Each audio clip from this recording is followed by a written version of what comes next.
Hey guys, welcome to our second episode of FiliBITES, a little small mini version of FiliBUSTED. More Filibang for your Filibuck, am I right, Pat? Holy shit. Oh my God. You like that one?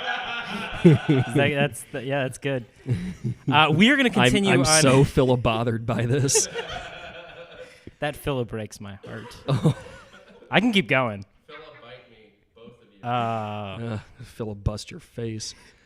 Anyways, on this episode of FiliBITES, we're going to continue to talk about the election. If you watched our last one, we broke down the debate a little bit, and I think we're going to continue to do that just a little bit and get into some other specifics of the campaign. Pat, how are you doing? I'm doing well. Good. I'm Griffin, by the way. We just don't introduce ourselves at the beginning of these, I guess, but it's a new thing for us. Anyways, I do kind of want to start by talking about a term that's being thrown around a lot this campaign and even after the debate, the idea of candidates being qualified or disqualified or unqualified. It seems like everyone is kind of throwing that around.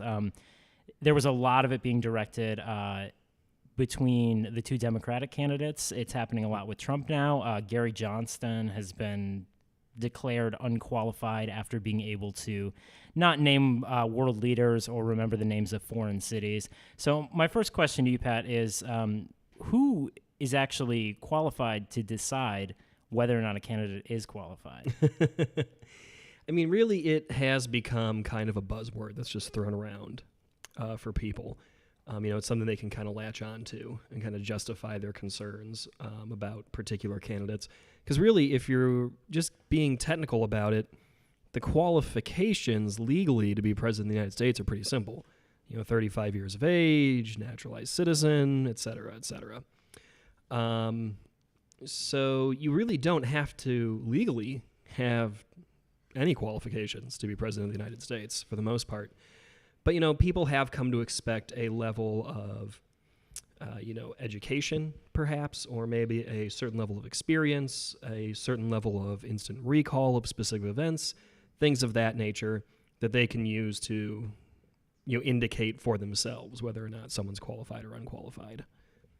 Do you think that, I guess I should say, do you think that any of the candidates, or any of the candidates that have run in this election, who would you say, in your opinion, is qualified based on that criteria? I mean, yeah, again, technically, I think they all fit the legal bill to be president of the United States. I think if we're talking qualifications as far as experience goes, I would have to say Hillary Clinton, of course. She definitely has more experience with the office, with the executive, and with the legislature than her opponent, Donald Trump, does. Someone could make the argument that Gary Johnson has more executive experience because he's actually served in the executive branch, as a leader, governor, before he began his campaign.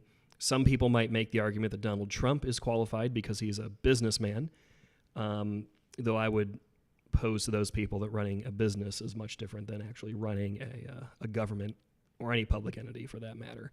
So, and really, also whether or not he's run that business successly should be taken into account if that's going to be his qualification. Yeah, I guess whether or not he's actually good at his job that way, I think something that should be taken into account. I mean, yeah, that is probably something people should think about now that we've gotten some of his older tax returns, and it seems like he's just been hemorrhaging money left, right, and center. Yeah. I am glad you bring up political experience, though, because another thing that has kind of been used to compare candidates in this election is that idea of having experience versus being a political outsider. Mm-hmm. Obviously, there's advantages to both. And I think we're now at a point in the campaign with Donald Trump facing off against Hillary Clinton that you have almost the perfect, yeah. It's of the perfect kind of contrast of experience and being a completely political outsider, and that's kind of the position we found ourselves in. Are you at all concerned that if someone like Trump is able to become president, lacking basic understanding of political process or even foreign affairs, there's concern, right? Oh, absolutely. Resoundingly, Donald Trump has absolutely no idea what he's doing when it comes to the actual functions of the presidency. He just doesn't get it. He's not prepared. He just doesn't understand what's going on around him. And I think on some level he knows that. I think if Donald Trump's elected president, we're going to see a very, very, very active Vice President Mike Pence. which is also horrifying to me for different reasons. Dark Lord of the Corn, Mike Pence out there.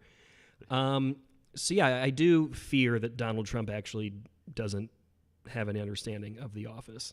And I'm always fascinated by this concept of the political outsider versus the experienced politician, especially in this day and age where we're seeming to sort of believe that experience is just resoundingly negative for some reason.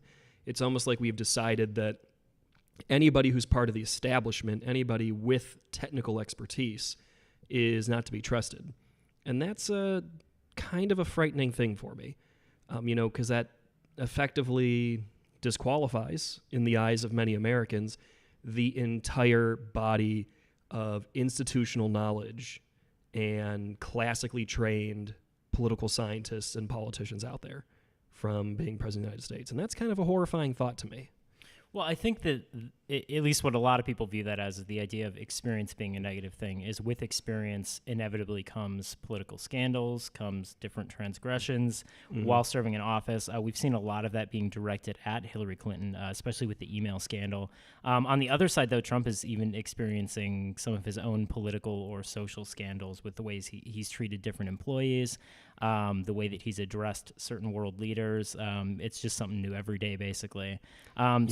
Before we kind of move on, talking about kind of the idea of parties in general, I do kind of want to, how important are political scandals in an election? How much weight should they be given? Because it seems to me that Hillary has actually gotten the worst deal here, that her email scandal has been one of the largest topics that's been addressed in the election. Right. Whereas Trump has had a lot of kind of very minor scandals that he's able to either distance himself from, double down on, or kind of just brush under the rug. Yeah. I think part of that is that many of Donald Trump's scandals are scandals that kind of almost make him seem better in the eyes of some of his most ardent supporters. Like a lot of his, scandal is him being particularly nasty to women, especially overweight women or women who are seen as activist or left of center. Especially his ongoing feud with Rosie O'Donnell, which was brought back up in the debate for God knows what fucking reason. So I think that's actually something that kind of emboldens his base. They love that. They love it when people call women they find annoying fat. They love the unbridled sexism. I'm still of the opinion that Hillary didn't really need to apologize for saying that half of his supporters are a basket of deplorables, because they really are. Yeah. And I don't think any rational person denies that. So, it's scandal to the eyes and ears of the left, and also to maybe some of your more moderate people, some of your people who really are uncomfortable with his temperament, but it's exactly what some of his base wants to hear every day. So I would wager that that's one of the reasons that his scandals don't seem to stick to him like the email controversy sticks to Hillary. It's like throwing more fuel onto a fire that his supporters actually want to be as big as possible. Right, yeah. They're all rallied around it. I do want to ask, since you bring up Rosie O'Donnell, I'm just curious about your opinion on. I've opened the door. And certainly not just her. Trump has singled out very specific people in his campaign. I do want to talk about Rosie O'Donnell a little bit, though. I was actually very surprised, and maybe she has, and I just haven't seen it yet, but I was very surprised that after the debate, she didn't publicly say anything. And do you think that at this point, that's something she should do? Does she have, a duty to do that? Or do you think she realizes that, it doesn't matter what I say? He's going to continue to be horrible and maybe take the high road here? Yeah, I'm not really sure. I also, now that you bring it up, I hadn't thought about it, but yeah, I don't think she has said anything.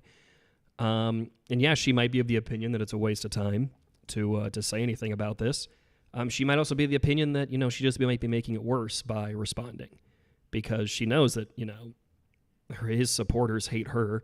I mean, just as much as he hates her. There's nothing that she can do to dislodge Trump supporters, because in the end, she's, a larger lesbian. There's nothing she can do that they're going to see as a positive. They despise her just because of who she is. So, yeah, responding would be a waste of time. because it's not going to dislodge his supporters. And honestly, I think their feud went on for quite a bit back when it was a thing. So I think she might just be fed up. It's been going on for at least several years, if not longer than that. Yeah. So I think she might just be over it. Yeah. And honestly, I think the second woman that he was nasty to that night, the former Miss Universe. Yes. Miss Housekeeping. Yeah, he called her Miss Housekeeping. Jesus Christ. Yeah. Racist and sexist. Yeah. I think the response in regards to that has been strong enough that he is still feeling the hurt from going that route in the debate. So, maybe Rosie looks at that and says, a rough couple days. We don't need to do that. He has had, some political analysts are calling it the worst week in presidential campaign history. Do you feel even a little bit of sympathy for him? None whatsoever. No, I don't. At this point in time, no, I don't. He dug this hole himself. I think what he was expecting was, and I think we talked about this last time, was just like in the Republican primaries, that he would say this outlandish stuff, and he'd get a reaction, and he could just roll his eyes at the reaction or brush the reaction off and still be up on his high horse, and things would be fine. People would react to it the same way they reacted in the Republican primaries. I think I saw somebody refer to it as the Republican primary candidates being those like crazy arm inflatable things, like flopping back and forth and just like hurling themselves onto the pin of their own destruction that Donald Trump was holding. And really the opposite happened in the debate with Hillary Clinton. He said this obnoxious stuff, and she just didn't rise to the occasion. She didn't off-the-cuff respond. She didn't get emotional. And he didn't get the rise he was looking for, and he didn't know what to do, so he doubled down. Yeah. And he made it worse. Well, I think that he originally started as sort of a novelty for a lot of people, that it was kind of almost fun in a weird way to watch him give these speeches, to watch him rise up in the Republican ranks because it was so ridiculous. But now the novelty's kind of worn off, and this is your candidate. So I think now that he's actually on a truly national stage and it's gotten this far, it's not really entertaining anymore. No, it's not. And I think a lot of the Republican Party, especially the mainline party leadership, feels that way too, that it's gone too far. Yeah. It's not funny anymore. But again, there are quite a few people out there who weren't seeing it as a novelty. They were seeing it as, here is a man who on national television says the same shit that I say out front of my trailer every day. This is the same shit that I say at the kitchen table to my wife. And I'm just thrilled that a presidential candidate is saying it on TV now. Yeah. And he's got a great deal many of those people behind him. I do want to talk about something that Trump recently said. For whatever reason, and maybe someone has to be on this show, I feel like I need to just ensure that we're being somewhat fair to Trump. I don't know why I feel that way. I don't feel that way in my personal life, but maybe just for the sake of this show, I do want to talk about something he recently said. I don't know if you saw this. He was addressing a crowd of veterans and began to talk about PTSD and service and ultimately the incredibly high rate of veteran suicide that we have. I believe it's 22 a day. It's close to that, yeah. And it's not just veterans, it's active duty as well. Yeah. And he basically, addressing this crowd, sort of made some offhanded comments that, if taken the right way, almost seemed like him saying people struggling from PTSD or even people that kill themselves as a result of active duty are actually weak. And the crowd that he was talking to was stronger than them because they were able to get through those things. Right. I think is what he said was they can't handle it. Exactly. I think was his words. I guess my question is, at this point, are we looking for things that he says? Are we looking for things to take out of context? Because it's very easy to sort of see what he meant by saying that. Yeah, and I think this boils down to the fact that Trump is also an idiot. So I think he was trying to say the right thing there, and he just couldn't because he's a classic moron as well. I wasn't quite as upset with that one, though. I did hear that the crowd was not thrilled with those remarks either. It's such a poor choice of words for that audience. Well, it's a really poor choice of words. I ended up watching the I think it was about an hour, the speech he gave with all the questions he answered, and it was tough to. I'm actually surprised that the crowd wasn't a little more upset with him, because it was clear that he was trying to, the language he was using, it was very intentionally trying to kind of get them fired up. Mm-hmm. And that's not exactly the crowd to be doing that with. Like, Right. I think that they were able, a lot of them were smart enough to see exactly what he was doing. They clapped for some of the buzzwords, but at the end they kind of realized that you're saying the same thing that any Republican candidate would say in front of us. Yeah, and I think is what it is. It's a crowd that, you know, they know they don't want Hillary Clinton as president, so they're trying to like Donald Trump. Yeah. And he just makes it real hard. But I would say this is indicative of a major problem with him, and that is, you know, he can't even take the advice of his speechwriters. Yeah. And we're going to possibly put him in the Oval Office, and we're going to expect him to take the advice of his cabinet, of leaders of our allies abroad, of our military commanders, of members of Congress, experts from think tanks, people from universities. You're going to expect him to be able to handle all of that input from multiple fronts to make informed decisions. And the man can't even bring himself to read off the paper that his speechwriter gives him. That's actually kind of a good place to kind of start to wrap things up here. The idea of him not really being able to take direction or refusing to take direction, while at the same time there's a lot of calls within the Republican Party to support him, and actually people that are questioning his leadership or standing against him are now sort of the outcasts of the Republican Party.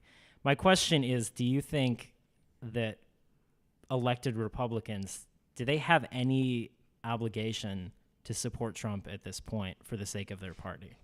No. And I think, one, because, you know, he's, in many ways, I think supporting him is morally questionable. Two, he's already done the damage. Like, holding on to party unity for the sake of Donald Trump isn't going to fix the problems that the GOP is having. You know, Trump isn't going to fix the GOP's disconnect with millennials. Trump isn't going to solve the GOP's constant addiction to the religious right and the voters that they bring. Trump's not going to solve any of those problems. So sticking with him and calling for party unity isn't going to help anything. And walking away from him isn't going to help anything either. They really are in a damned if you do, damned if you don't situation.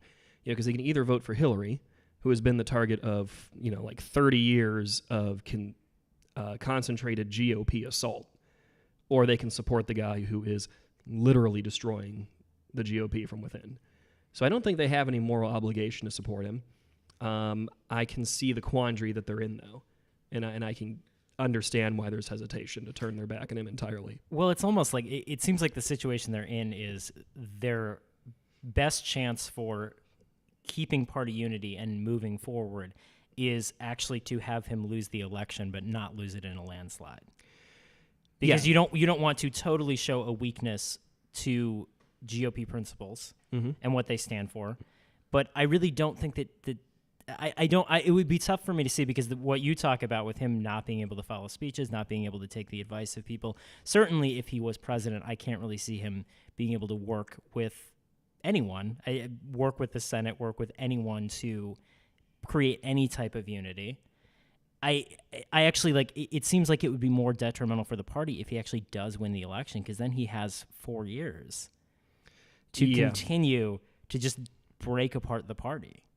Yeah, and you can see that down ballot. You know, there has been talk of the Trump effect on down ballot elections this time around as well, and that, you know, him just being who he is and where he is and people seeing what he's up to is impacting the chances of GOP representatives and senators to get reelected or win election in vulnerable districts that are currently held by a Democrat. A prime example is the Mark Kirk, Tammy Duckworth race in Illinois. Kirk is probably going to lose, and he's a long-serving, relatively moderate Republican from Illinois. And he is probably going to lose this election because he has refused to totally turn his back on Trump and renounce him, so the Democratic candidate is able to consistently paint him as a Donald Trump supporter. Yeah. And that's ruining him in the state that has elected him numerous times over. And he's not the only one. It's not a good time to be a Republican. No, it is not. I don't know if there has been a good time to be a Republican in a while. It was the 80s. Certainly was not. the Yeah, it last was time you kind could of the really be heyday proud of your candidate. Yeah.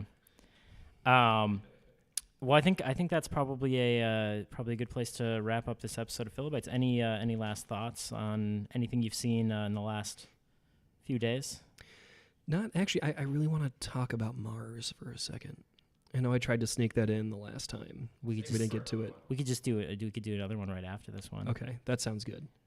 We're not going to edit any of this. This is just going to be a part of the FiliBITE. Perfect. Yeah. Thanks for joining us this evening, guys. Next time, Mars.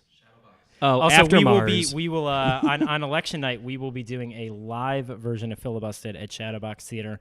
We'll be doing election coverage, talking about what's going on, and talking about the future of America. Ooh, big picture stuff. Yeah. Scary stuff. Yep, you can come and watch the world kind of hobble along the same way it's been for a while, or just watch it end. With Griffin and I. We'll see you next time.